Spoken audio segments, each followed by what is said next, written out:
Well, the time is now 12:01, and I think that we should get started just as people trickle in. I'm going to be recording this to the cloud so we can share this afterwards. And my name is Kimberly Madden. I'm the Executive Director of the Micro Business Association of New England. And we're joined today by James Kwan. And James is the CEO of Figmints Digital Creative Marketing, seven-figure full stack marketing agency of 20 plus. They help companies go digital through brand storytelling, interactive solutions, and growth marketing strategies. James has started 9 companies and has spoken and mentored at inbound conferences, MassChallenge, CIC, MIT, RISD, Venture Cafe, and VMS. He has degrees in culinary arts, graphic design, entrepreneurship, marketing, and theology. And with that, I'm going to pass it over to James. Thanks, Kim. It's always weird hearing your bio read to you. Appreciate everybody joining me today. I believe some of you were at last week's session, so deeply appreciate coming back and wanting to hear part 2 or this next session. So if you can open your chat dialogue, I'll try to make it as interactive as possible. Yeah, there's a few of us now, so please go ahead and send some notes in, because I'll be asking questions along the way. So without further ado, I'll go ahead and share my screen here. Let me know if you can see that. Excellent. And I'll dive right in. So today we're going to be talking about growth hacking, something I call levers and gauges, strategies to scale and grow. We'll talk about getting started. What is growth hacking? How do we leverage all the tools that are at our disposal today to make an impact for our businesses, and start with the baseline. So that is what we're going to be covering today. This is just a recap. This is a content that's pulled from the course that I've created called 7 Startup Steps to Starting, Scaling, and Thriving. These are the 7 steps.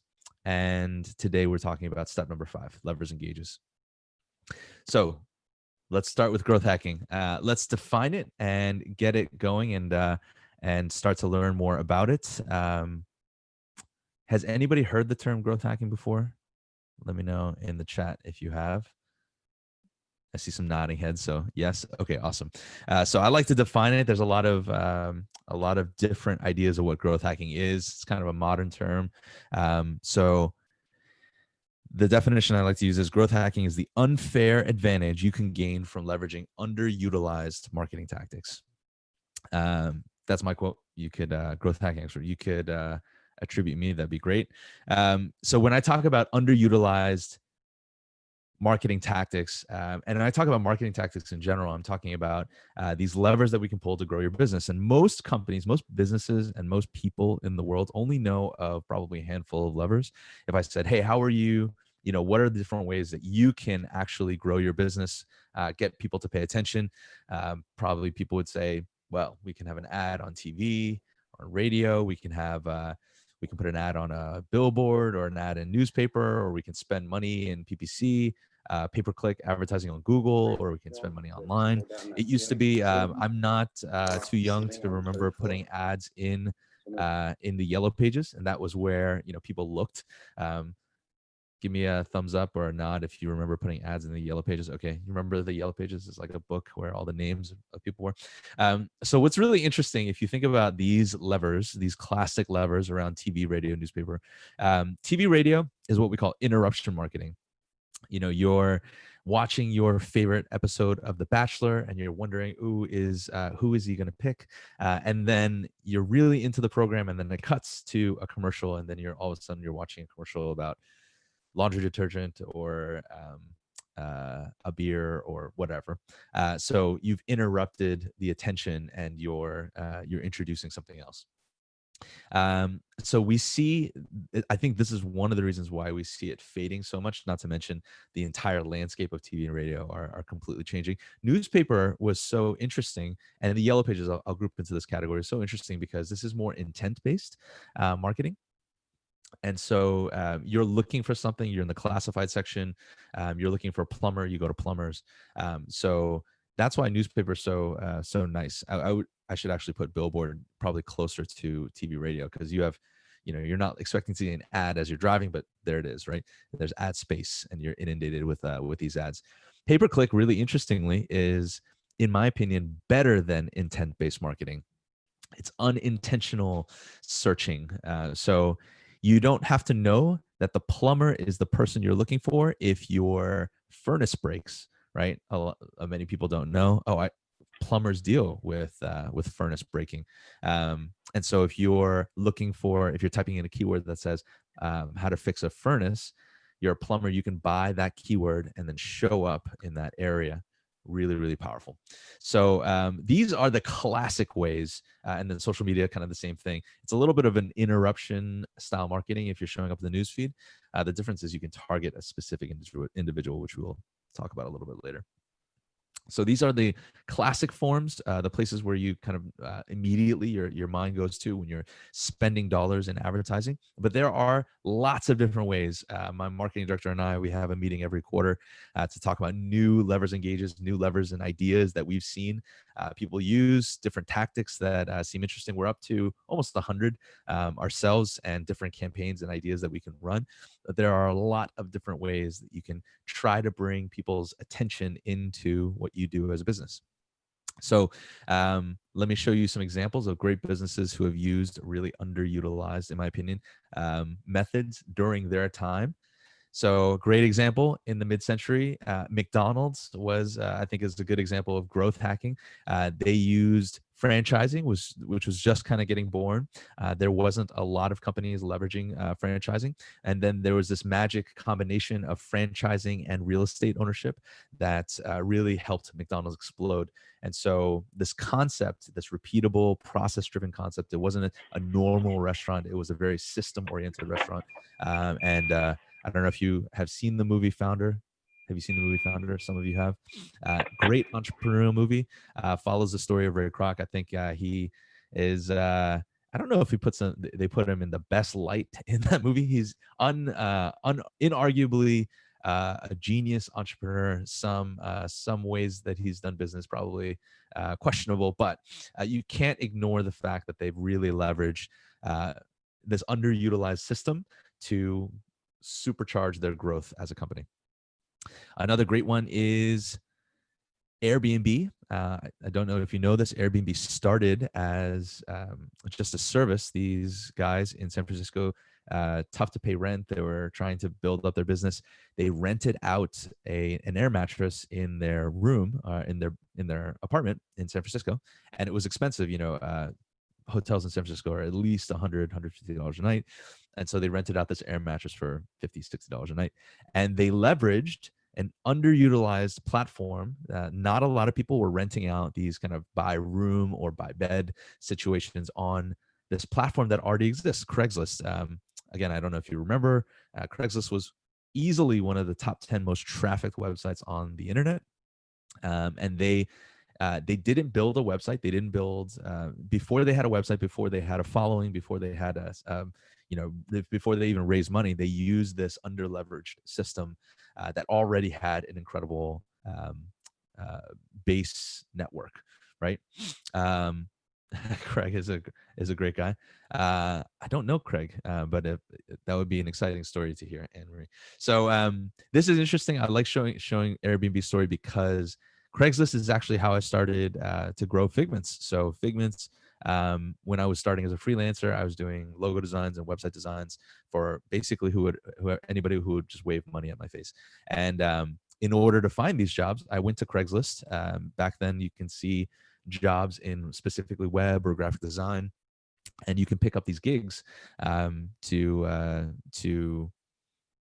business owners who needed those services, and people would post those jobs, and then I would reach out. How I hacked the system. Hacking is like tweaking things and making it your own, right? So how I hacked that system was I noticed that there were multiple areas that I could start to respond to. So responded in Providence here where I live, started to respond in Connecticut, in Massachusetts, and then I was starting to send out maybe several dozen emails every day. That started to ramp up. I found a service that found everybody who posted something across the country and then checked the box, telecommuting is okay. And so I could do the job remotely. And so I started answering probably 50 to 100 emails every day. And then we built an app that actually auto responded to these as they came in. And so I started to send out 200 to 300 emails a day and started to hyperscale the growth of Figmints. I got very good at taking sales calls online and getting to test out little nuances in what to say and what not to say. So that's how I used Craigslist to growth hack Figmints in the very, very beginning. Last example that I'll show you is Dropbox. Dropbox is a fantastic tool. People who use Dropbox, anybody? Great tool, helps you sync your files across different machines. In my opinion, I think this is modern networking.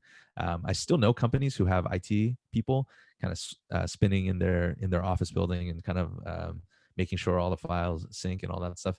I think Dropbox is changing. I'm not going to say killing that market, but definitely changing that market. We use Dropbox to share all of our files internally. We don't have a person running around doing those IT services anymore. But if you remember when Dropbox started, they had this incredible system to try to gain more followers. They leveraged their own users and incentivized their users using a rewards platform. So basically, there were these tasks. This is a process we call gamification. So they gamify the process. I'm going to give you little rewards for doing the activities that I want you to do. So as they completed the getting started, onboarding, you got 250 more megabytes of space. If you posted how you like using Dropbox on Twitter, they give you another 125 megabytes more space. And then it just went on and on. And so they kind of gamified it, created these little tasks, little systems. And this is something micro businesses think about, and they go, oh, that sounds cool. I can never do that. I'm not Dropbox. I don't have a system set up, but it's easier than you think to incentivize your customers to make those small actions, right? Leaving a comment, leaving a review, having them give you access to referrals. There's very simple software out there for them to like and post and share things that you are doing, and then incentivize or reward them for it. Very, very, some of them even free to do. So that is kind of a little bit of background on growth hacking. Sound good? Ready to move on to how we do this and get set up on the baseline? All right, great. So in my opinion, we can spend an hour or two just on the baseline, because this is so critical, so important to establish a foundation for all of the digital marketing that you're going to do in the future. So let me know if you have questions throughout. I'll try to pause at each of these kind of checkpoints here. But really, we're going to be digging into this philosophy, this methodology, this idea. Has anybody seen this graphic before? No? Okay. So this graphic is produced by HubSpot, and we've adapted it to our own use a little bit. HubSpot is the marketing automation tool of choice for us. They're free. They have a free version of the software. It's very, very good today. I couldn't say that a month ago. It was not so great a month ago. And today it's much, much better, the free version. So this idea of this process, this methodology is, how do we turn strangers, people who don't know about your business, never heard about you, how do we turn them into raving fans, people who love sharing your story? You probably say, James, I have some customers who, referrals are the best form of, marketing that I'm doing right now. And that's fine. You probably are just doing a really good job at doing what you do. And when I hear that from most companies, maybe this isn't you, but when I hear that, it's not that they're running a referral campaign or doing anything on purpose. It's just that they're heads down doing good work.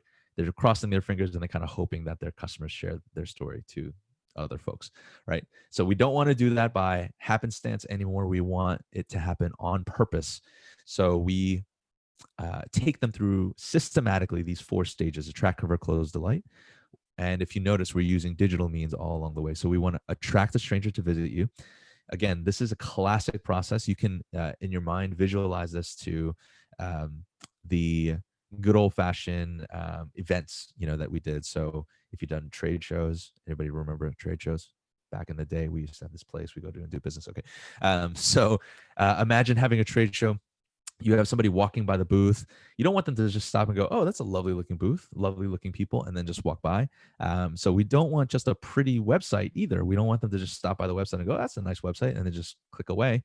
We want them to engage. We want them to have a conversation with us. So on that website, usually at a trade show, in order to capture a lead, this is the old fashioned, you have a fishbowl and then you say like, we're going to give away a trip to Hawaii or a trip to Martha's Vineyard if your budget is not Hawaii yet. We're gonna give you, or a basket from Martha's Vineyard. I don't know, whatever you want to give away. You put your business card in there, and then we're gonna raffle it off. But guess what? You put your business card in, and you're gonna get emailed, right? You're gonna get contacted too. So that's an okay offer, but a really good offer is you're at the booth, you're participating, you make eyes with somebody, in the aisle, and then you have a conversation with them, a real conversation. Hey, what are you doing here? What are you into? Have you ever had this problem? Well, let me tell you about our service. And they're like, this is really interesting. Here's my business card. That's the type of lead that we want, and we can actually replicate that today online by offering a similar sort of powerful, helpful content that exists online, and we hold that behind landing pages and call to actions so that we drive those leads. And once we have that lead, the good old-fashioned process is we want to reach out to that lead. Hey, Jane, it was great meeting you at that show. I remember we had a discussion about Cocker Spaniels, and here's a great picture of a Cocker Spaniel I found, or whatever. But maybe, for your business, it's you're in the business of selling umbrellas, let's say. Well, hey, I remember you saying that you have customers that could really need umbrellas, and I thought this might be helpful for you. Here is a farmer's almanac listing of how much it's going to rain in your given area over the course of excuse me, next 3 to 6 months. Wow, thank you. I really appreciate that. And then you keep following up with them. Hey, Jane, I haven't heard from you. Was that Farmer's Almanac thing helpful? Were those picture of Cocker Spaniels helpful? By the way, I saw this great blog post about, something interesting, and I wanted to send it over to you. I thought you might find it helpful. And then you just keep following up with them. Most salespeople give up after about 3 to 5 touches. Does anybody know how many touches it takes to actually get in front of somebody? Anybody want to guess the number? 7 is a good guess. 7 to 9 is the actual number. You have to make 7 to 9 touches. And so since most salespeople stop at about 3 to 5, it is just really the hungriest and the most dedicated and salespeople that have the time to do that. And for most micro business owners, you are your own salesperson. And so it's very hard to do that. So today we have what we call automation or workflows to automate that process. Somebody downloads that content offer, watches a video. Hey, first name, thanks for watching that video. I saw that you mentioned that you were in such and such an industry. I wonder if you would check out this case study or might find this case study really helpful. And then we email them 7 to 9 times or more until they get to that next action that we want them to get to, until they get to the end result that we want them to get to. So annoying when they aren't personalized. Yeah, it's tough, but it's also automated, right? So for them, it's a game of numbers, right? For a lot of people, we use this tactic too. I'm happy to talk about how it's going for us. I've been piloting it for the last 3 to 4 months, and I get that response all the time. Is this canned or is this not canned? And the trick is you want it to sound as not canned as possible. But that's just another tool. It's just another lever I can pull. And if it doesn't take me any time to do it, let's do it, right? So we'll talk about how those levers and gauges kind of play into it. But I think this model, a couple key areas that I want to share with you that I think will make even something like that for you better or easier. And then, of course, the end result. For B2B companies, the system can automate as much as we can, and we're getting to the point more and more where we're able to automate further and further through the funnel. to be honest with you, we've never sold anything online because our price point is a little higher than you would feel comfortable with buying online, or so I thought, until about 2 years ago when I bought my car online fully. I have a Tesla, and so I bought a Tesla online, sight unseen, not driving it. I put a deposit down, and I bought a car online. I never thought I would do that, and this is the way that that we're trending, right? E-commerce is the way that we're trending. So even for expensive services, in my opinion, I think we're going to start to see more and more things happening, more commerce happening online. But I digress. You can today, that end result that we're looking for is probably a conversation, a lead for B2B businesses. And of course, if you have an e-commerce store, we can push that automation all the way until they make a purchase, which is phenomenal. If you didn't have to do any work to produce those sales, that is a machine. You just turn up the things that are working, turn down the things that aren't. Last phase, most companies ignore this or don't do this well. Delight the customers that they have so that they become raving fans, understand what makes them a promoter, understand what they love, do more of those for the customers that they have in the funnel, and then segment those audiences and then give them more stuff, incentivize them to refer, and lots of ways to do that for both B2B and B2C companies. Yep. So that probably is more familiar in, I said the word funnel in this shape. So you're putting more strangers at the top. Some of those visit, some of those visitors become leads, some of those leads become customers, some of those customers become promoters. And so each stage, as they go through one step to another, is called a conversion rate. So I want to see the conversion rates increase in between. Well, how come I only get 10% of leads turning into customers? Do you know your industry averages? Do you talk to other people in your industry? Should that percentage be 20 or 30 or 40? All right, well, what am I doing wrong? Let me try to really triage the things that aren't going really well. How can I get more strangers? Lots of different ways. That's all about what I can do in the levers. But in my opinion, one of the levers in marketing is to improve conversion rates between each of these stages. I'm going to skip some parts here. So excited to learn a little bit more about how to put this together. Does it all make sense? All right, great. So how do we do this? James, this sounds great. How do we do this? Well, actually, let me show this real quick. So here's where the rubber meets the road. I'm going to convince you. If you're not convinced enough that this is really fantastic, let's say Jane is our perfect customer. We want more Janes. That's the name of the game. We know after running a program like this, she's 30% more likely to be on this social media, hypothetical, obviously. She's 50% more likely to engage with our content if it's video. She's 70% more likely to open an email if we send it out on a Tuesday afternoon and it has a comparison in the subject line. She watches 2 videos, downloads a white paper. She's 90% more likely to have a meeting with us. And, we know that we close 20% of all the meetings that we have. That is just powerful marketing data. We didn't have that 10 years ago, 15 years ago. Today, we're able to see it almost on the fly. And even micro businesses could really benefit from seeing data like that. So I'll do the reverse benefit of Jane. Let's say Jane spends $5,000 with you. You get a 20% profit margin. Let's say it takes 10 discussions to get to a Jane, or you sell 1 out of 10, right? Let's say it takes 1,000 views to get 10 discussions. Let's say you pay $500 to get 1,000 views. Well, you just built a machine where you put $1 in, you get $2 out. Does everybody want a machine where you can put $1 in and get $2 out? Okay. So that is the power of building this system. You need to be able to have visibility into the system. James, sounds great. How do we do this? So let me dig in and show you how we do it. So first, we need to know who we're talking to. We talked about it a little bit in our last session about branding, about being unique, about having a story that resonates with an exact audience. That is step 1. We want to know who we're talking to, who we're marketing to. And we don't want to just know how old they are, where they live, age, sex, and location. We want to know, what is their pain point? Why do they shop with you? Why do they give you money? Why would they buy from you? Where are they buying now? How are they solving that pain currently? And is it worth them to change and start to relieve that pain from you? Even if you sell pickles and that pickle is a pain for them, I need this kind of side dish. That is a pain. I want something that tastes great and is affordable. And they have lots of different options. So it's an uphill battle. So the more unique you are, the easier it's going to be to tell that story. But wow, your pickles are amazing and they don't cost that much. There's probably chefs who buy your pickles. There are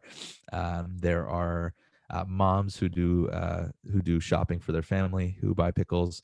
There are single dudes who eat nothing but pickles because they don't know how to cook. So that is kind of the categories.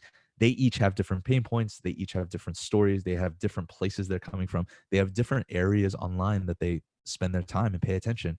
The moms probably, they talk to each other. My wife is constantly integrally connected, to other moms out there. The dudes probably are looking at based, they're on social, they're just streaming by, and maybe your ad is more prominent or is going to be better noticed there. What kind of questions? Maybe the chef is, you have recipes. Hey, here's some different ways that you can use these pickles, right? Different types of people have different values, different things that they're interested in. They have different pains. So create content. This is really key, super important. Create content that connects to their pain, that they're interested in, that they would engage with. The types of content, most popular types are white papers, infographics, video. Video is today arguably the best type of content that you can have. But lots of different types of content out there in different stages of what their buying journey is going to be like. So you have top of the funnel, you have ebooks, blogs, checklists, templates, etc. Middle of the funnel, we lovingly call mofu. Top of the funnel is tofu, middle of the funnel mofu, and then bottom of the funnel bofu. So we have catalogs, not that interesting to top of the funnel, right? But maybe demos are too specific for probably top of the funnel. It's almost like and this is something that most companies get wrong often. Their offer, they only have one offer or they have zero offer. The only offer they have is contact us, which is not so great. Contact us is like saying, meeting somebody at a bar and saying, hey, let's move in together. Or hey, let's have a conversation about moving in together. It's like, whoa, take it easy. Let's, can I buy you a drink? Well, you look thirsty. Can I, that looks like pain point. Can I buy you a drink? So you look like you're having a challenge with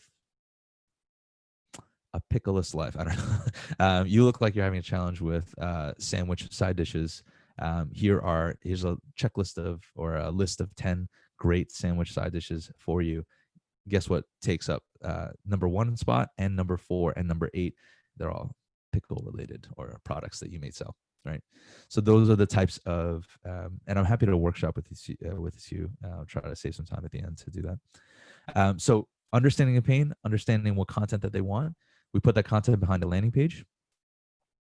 So you've probably seen something like this. You fill out the form, you get the thing.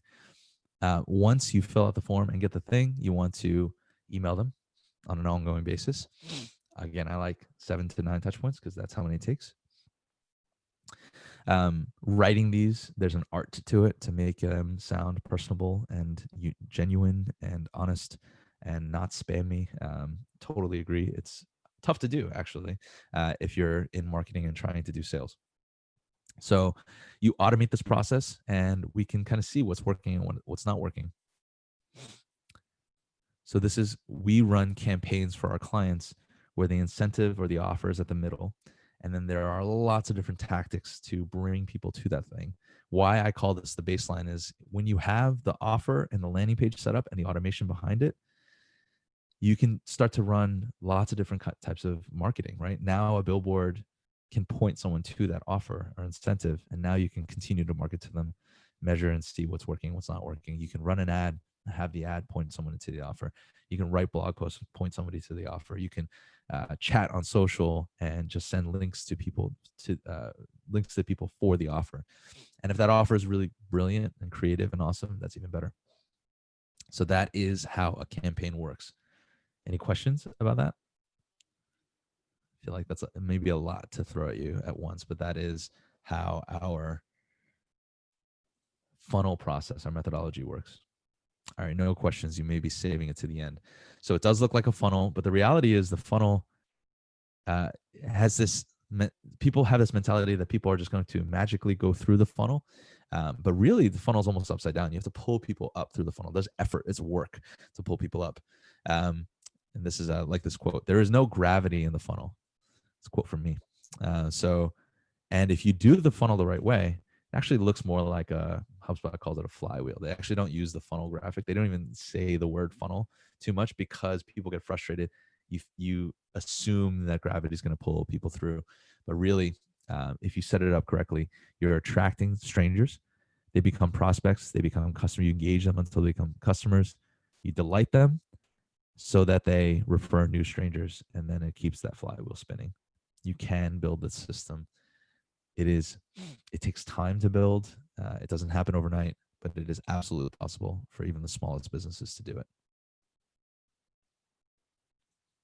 Any questions about that? Or you're holding into the end? All right. So the last few things that I'll talk about are some stats that you want to look at. And I'll also talk about different levers and gauges, different campaigns that we've run. We've seen a lot of success in. So if you're running this inbound methodology over time, this takes time, like I said. And so you're going to not see ROI on this for a while. And so you're going to be just putting dollars into this program, and it'll start to prove some results, but it does take time. Paid spend, if you do it correctly, you can see ROI very quickly. So if I paid like I said, I paid $500 to get X number of views, and that produced a lead, and those produced conversations. I can pay for that, but you are stuck paying for it for eternity, right? And they get more and more expensive over time. So actually the number goes down, the ROI goes down. But inbound is kind of this magical thing. Once you have this content in place, it lives forever. And so if that is still a pain point that people are going to have, you can have that online forever and continue to point people to it. And all of a sudden you'll have dozens of different offers, dozens of different landing pages and content that people can engage with. And it feels like after time, it starts to take over. It's your SEO picks up, your organic traffic picks up. This has happened to us. So for Figmints, we always started organically. And now we have about 20,000 people, 20,000 unique visitors per month. We get hundreds of people who download our content every month. And of those, many people will come down into the funnel and reach out and request information about engaging with us. And we have very specific content for our very targeted audience. One of our best performing contents, you can find it on our website. It's called 51 Questions to Ask an Agency Before You Hire Them. Exactly the type of content that our customer would want to see. If you have questions about hiring an agency, you're going to probably Google, what should I be asking? What should I look for in an agency? Guess what? All of those keywords point you to our offer. It performs very, very well. And we've written many blog posts around it and that offer, but it continues. We've spent the money and invested the money to do that, but it continues to drive leads and revenue for us till this day. So we wrote that 3 or 4 years ago, and we constantly refresh it. But it's an investment we made that continues to prove results, which is awesome. So the two magic numbers that I want to share with you when you're looking through this process, now that we have a system that can analyze data, is something called LTV and CAC. Does anybody know what LTV, CAC? I'm going to pause here and take a drink and let you guess what LTV, CAC is. I don't think you can read it on my slides here.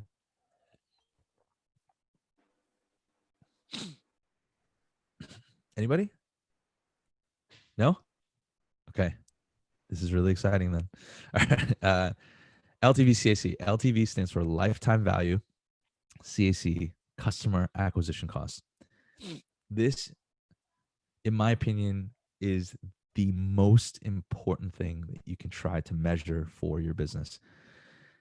It's so valuable, these two numbers together. I think if I were to get a tattoo on my knuckles, if I were to get a really badass tattoo, this would be it, LTV CAC. So let me tell you why. LTV CAC, lifetime value, customer acquisition cost, is basically saying how much a customer spends. What is the value of that customer over the course of their lifetime? and how much did it cost to acquire that customer. These numbers are really hard to get. Many companies don't do it because there's a lot of work to set up the system and the process to understand how much it's going to cost to get a customer. But it's easy to see over longer periods of time. So people often will look at their LTV CAC over the course of the year. That's really easy. Hey, how many customers did we have, and what was our revenue? So divide those two. So you have a revenue number per customer, and how many times do customers repeat? That's factored into lifetime value. What did we spend on advertising and marketing over the course of the year? Hopefully that's less. If it's less, good, you're in business. If it's not less, then it's probably either a hobby, or you are having a really hard time scaling and growing. So the magic number is 5-to-1. I'd say 3-to-1 is okay. If your margin is just ridiculously high, 3-to-1 is really good, or 3-to-1 is fine. Actually, I think Red Bull has a 3-to-1 LTV CAC, but but getting to 5-to-1, that's actually kind of the goal I usually have. People usually have higher gross profit margins than 20%, or you want to keep 20% to marketing. Makes sense. I see a lot of companies that have 10-to-1, 15-to-1, higher LTV CAC ratios, and they go, James, aren't I doing a great job? I'm keeping my CAC low. Actually, you probably are hurting yourself or not growing as fast as you could. It sounds like you're not investing enough in marketing and not scaling that growth. I'd like to see that number again in the 5-to-8 range. That's probably a good ratio. But if you're at 10, 13, 15, 20, consider spending more. Yeah. If you know these numbers, you should have, this is the machine that we talked about. You should be able to put in the dollar, acquire the customer, not a lead, acquire the customer, and then sell them more. So there are so many different levers in just this one ratio that you can play with, that you have the access to. Things like you're able to upsell them, right? So as they buy one thing, micro businesses, this is hugely valuable. Often micro businesses are kind of stuck. I'm selling this one item, or I'm selling this one thing. You should constantly be thinking about what are wraparound services, wraparound things that I can sell them in addition to that. Extended warranties, right, is a very popular version of this. But maybe it's if you sell paintings, or if you sell art, and another thing, you sell a large form of art. Hey, if you're selling this large form of art, we have a special discounted rate on our smaller gift items. Like, you appreciate this gift, have somebody else appreciate this gift too. And so that's why it's so important to set up, if you have a retail location, your point of sale or point of purchase setup is very, very critical. Having different items that they can make gut decisions about and pick up right away. You can cross-sell things if you're a B2B especially. Hey, I sell car parts, and I sell boat parts, and probably people with boats own cars, and so maybe they want to buy the other things. Get your customers, if you're a service-based business, have your customers stay longer. That increases your lifetime value, and you're able to make a justification. Hey, this customer is going to stay for 3 years, 5 years, instead of just a year. So I can take more of their profit margin, invest it more into marketing, and then try to get more of those customers. And if I do a good job, I'm doing a good job now, they're staying longer. This will continue to extend. I know this is big for small businesses who have retail locations, or co-working spaces, right? Is really big because you're renting out, or subscriptions to those seats, right? Does everybody get LTV CAC? Does that start to make sense? All right. Hopefully this gives you kind of a confidence in spending a little bit more in marketing. So what should I spend in marketing, James? I see business B2B. These are stats from Forrester. Forrester says 5-10% of revenue, top line, usually can go to marketing. This accounts for things like sales costs, marketing costs, paper, shipping costs, potentially. Maybe shipping goes to operations, depending on what kind of business you're in. Certainly, your agency, advertising fees, design fees, etc. I think this number is a little high. This is probably taking into account bigger businesses also, but bigger businesses are the way they are because they've found it valuable to invest in marketing, right? Smaller businesses, I usually see them spending about half this, 2.5 to 5% of revenue. Really micro businesses, I see them spending a lot less than that, which is potentially why micro businesses stay as micro businesses. They're very concerned. They're bootstrapping. They're worried about spending that extra, 5K, 15K, 30K. Like, James, that's 50% of my revenue, or that's 30% of my revenue. I can't possibly do that. Well, you should think about spending the smaller number of where you want to be. Let's say you're making 50K or 100K, or spending the top line of where you are at least, right? So consider that as you're planning for your marketing. B2C, sorry to break it to you, it's double that. It is a crowded marketplace for B2C. You have a lot more customers, a lot more potential customers out there. And so I mentioned Red Bull. Red Bull spends, they're the biggest I've ever seen. 33 to 35% of their top line revenue goes back to marketing. Makes sense. They sponsor all sorts of ridiculous stuff. The X Games, their name is on everything, but they are a market leader in their space. And can they afford it? Yeah, their profit margin is ridiculous, and so they can absolutely afford it, and they are making a lot of money. But it's important for them to hold that place, that market share, and that position in people's minds. Good. All right. Last thing I'll share is certain levers and gauges. Now you have the baseline. Now you have the story. It's all starting to work. You feel a little confident in spending some in marketing. I want to show you some different activities that you can do in marketing that I think are really, really helpful, beneficial. Love this quote. It's not my quote. Henry Ford said, "Stopping advertising to save money is like stopping your watch to save time." I thought that's brilliant. So we talked about classic ways to do levers and gauges. You can think about traditional ways like cold calling, cold emails, interruptive ads. This is kind of the classic way. This inbound method, this content-driven method, is a really is codenamed inbound SEO blogging, attraction, customer centric. So you can think about outbound as shouting with a microphone. Inbound is a magnet kind of pulling people in. The reality is, I want you to do both. I want all companies to dabble in both, try both.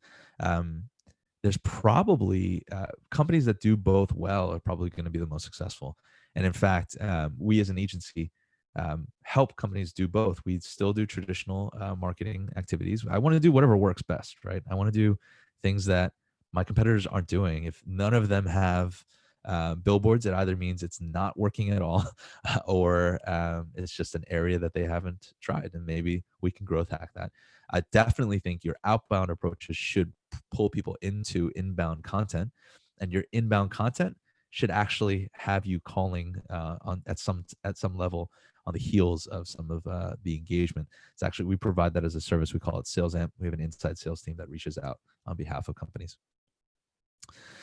So here are a few different methods for a few different levers, I call them.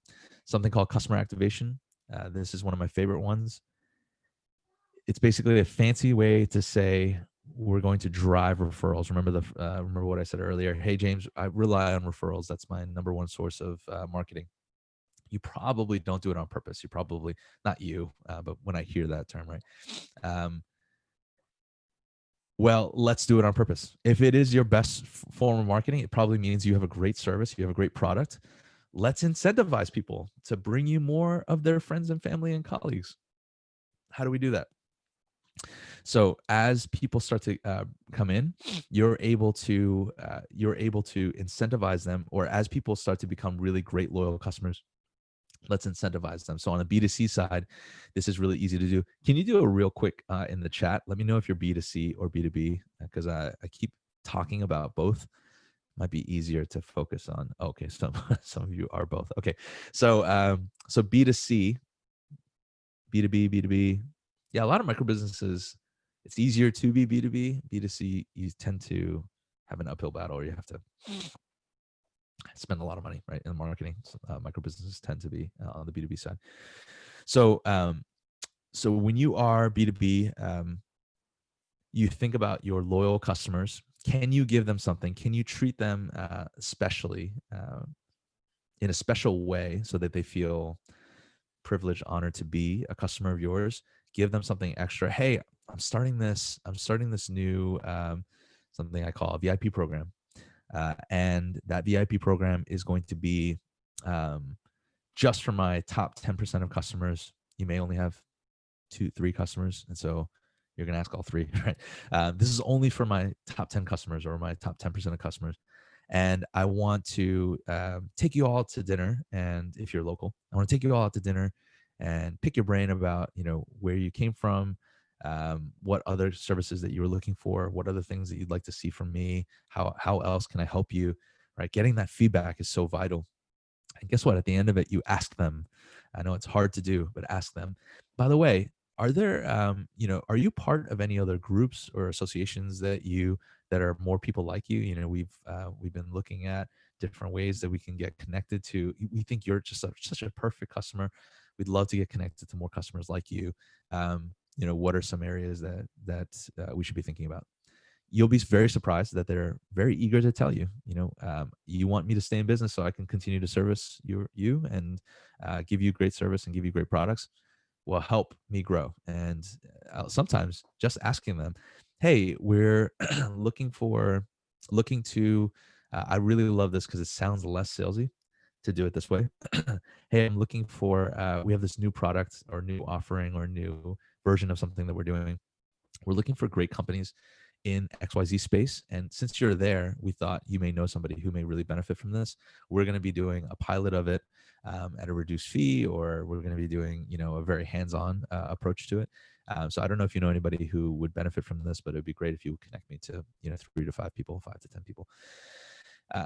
Works extremely well because they want to help you, right? They are your loyal customers. And, there's a way that you can target them by even surveying them and seeing if they did enjoy your service.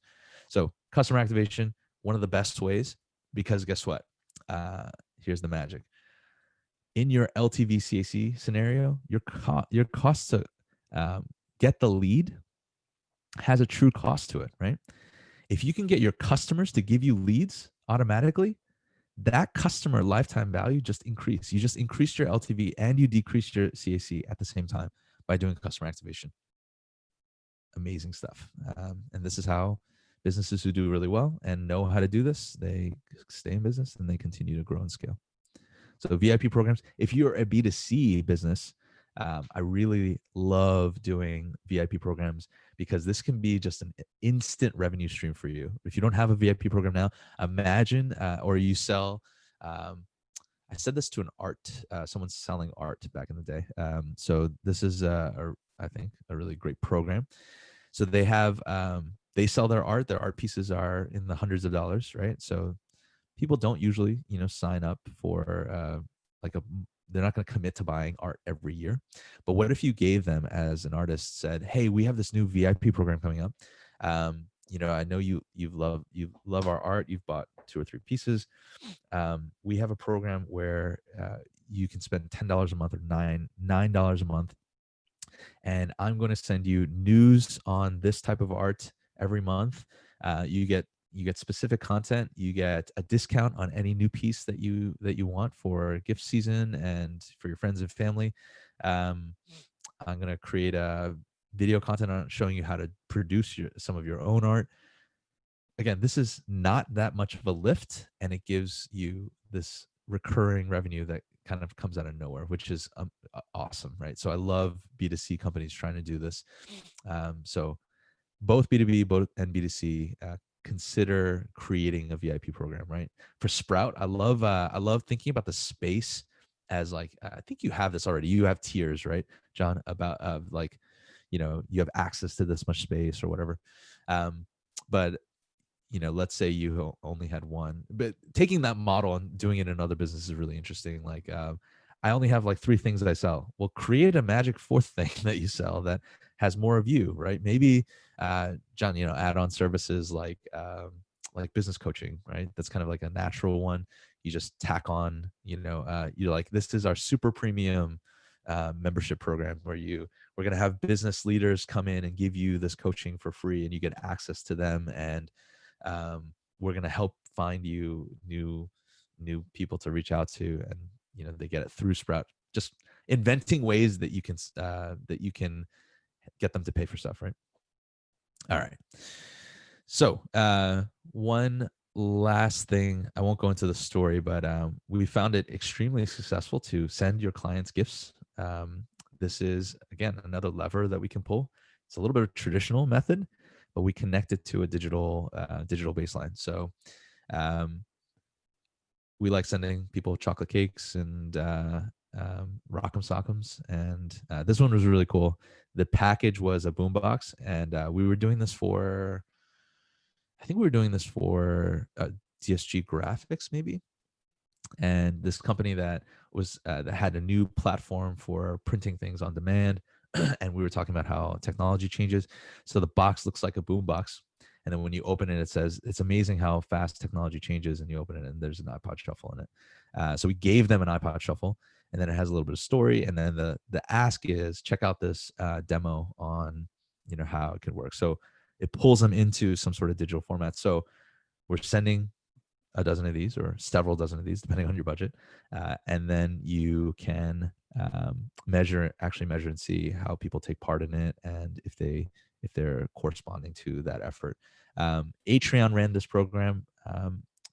They sent out 24 of these and got 23 meetings, and they closed at their normal rate, 40%. So that is, it can be very powerful today. We don't get a lot of this stuff anymore. And so having this show up at your office, but again, you have to call on the heels of that, make sure that they got it, confirm addresses. There's some work to do, but if you're a B2B company and one sale is worth $100,000, is it worth it? Absolutely, right? But you have to connect how many of these I need to produce to get enough leads, and how many of those leads are going to close. So is it worth it? Does the math make sense at the end? Is my LTV CAC in check? That's it. 7 minutes left. I'll open. I have a hard stop at 1, so I'll open it to questions. And yeah, hopefully that's helpful for you. Is it helpful? Some nodding. Okay, great.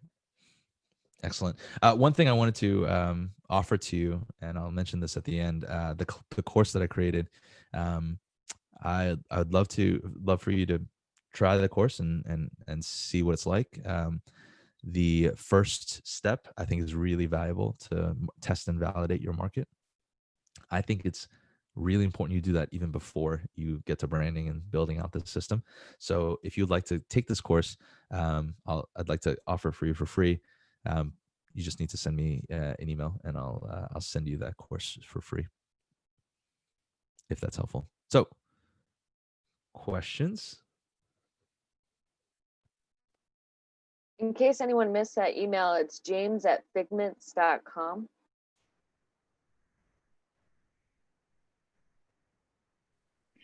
James, Anne-Marie here. I'm sort of in this pivot, 25 years PR marketing.